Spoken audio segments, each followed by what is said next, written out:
ज्योतिबा फूले का जन्म 17 मई 1827 ईस्वी में हुआ था। इनकी जाति थी माली। माली लोग फल और सब्जी उगाने का काम करते थे। इस जाति को शूद्रों की श्रेणी में रखा गया था। माली समुदाय स्कूली शिक्षा को बिल्कुल भी महत्व नहीं देते थे, इसलिए पिता ने उन्हें कुछ ही दिन स्कूल जाने के बाद स्कूल से निकाल दिया, जिसके बाद वह अपने परिवार के साथ दुकान और खेत दोनों में काम करने लगे। पर ज्योतिबा राव बहुत ज्यादा बुद्धिमान थे। उनकी इस स्किल को उन्हीं की एक जाति के सदस्य ने पहचाना और उनके पिता को उन्हें स्कूल में भेजने के लिए राजी कर लिया।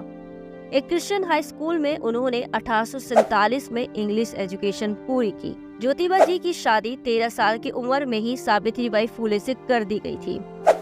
साल 1848 वह अपने ब्राह्मण दोस्त की शादी में जाते हैं तो देखते हैं कि दोस्त के माता पिता उन्हें बहुत ज्यादा अपमानित करते हैं क्योंकि वो एक शूद्र है।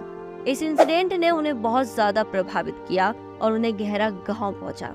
या उन्हें पहली बार एहसास हुआ कि उनके धर्म में जातिगत भेदभाव कितने बड़े स्तर पर है। उन्होंने थॉमस पेन की बुक राइट्स ऑफ मैन पढ़ी, तब जाकर उन्हें समझ में आया कि कुछ जातियों और महिलाएं समाज में शोषण का हिस्सा बन रहे थे।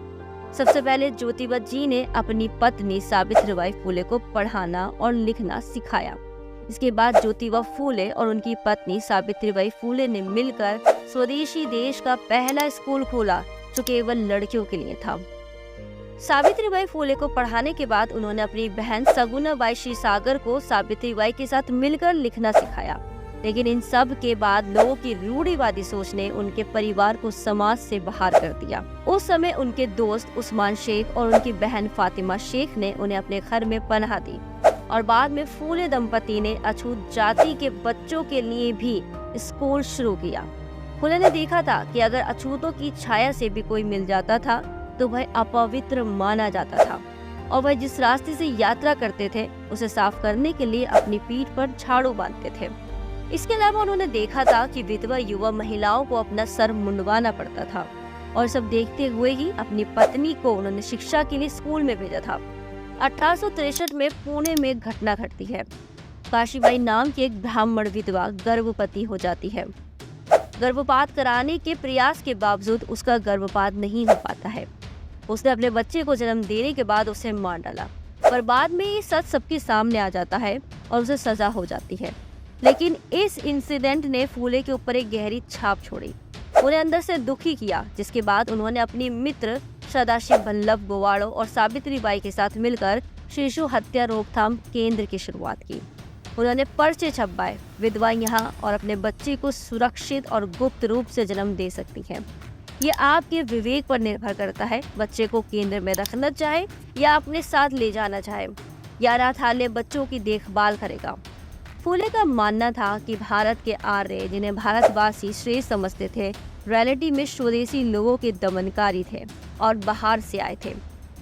उनका मानना था आर्य ने ही जाति व्यवस्था को बांटा था, जिसमें उन्होंने ब्राह्मण को सर्वोच्च घोषित किया। भारत में मुस्लिम विजेताओं को भी उन्होंने दमनकारी के रूप में देखा, पर अंग्रेजों के आगमन से उन्हें हौसला मिला। उन्होंने अपनी पुस्तक गुलामगिरी में ईसाई मिशनरियों और ब्रिटिश उपनिवेशवादियों को धन्यवाद दिया है कि यह एहसास दिलाने के लिए वह सभी मानवता के हकदार हैं। 24 सितंबर 1873 को फूले ने महिलाओं, शूद्रों और दलितों जैसे समूह के अधिकारों के लिए सत्यशोधक समाज का गठन किया। इस समाज के जरिए उन्होंने मूर्ति पूजा का विरोध किया और जाति व्यवस्था की निंदा की। सत्यशोधक समाज ने एक नई सोच के प्रसार के लिए अभियान चलाया और पुजारियों की जरूरत को खारिज कर दिया। फूले ने मानव कल्याण, खुशी, एकता, समानता और आसान धार्मिक सिद्धांतों और अनुष्ठानों के आदर्शों के साथ सत्यशोधक समाज की स्थापना की। पुणे स्थित एक समाचार पत्र दीनबंधु ने समाज के विचारों को आवाज दी। इस सब में उनकी जो सहायता की थी और जो इस समाज के सदस्य थे उसमें मुसलमान, ब्राह्मण और सरकारी अधिकारी भी शामिल थे।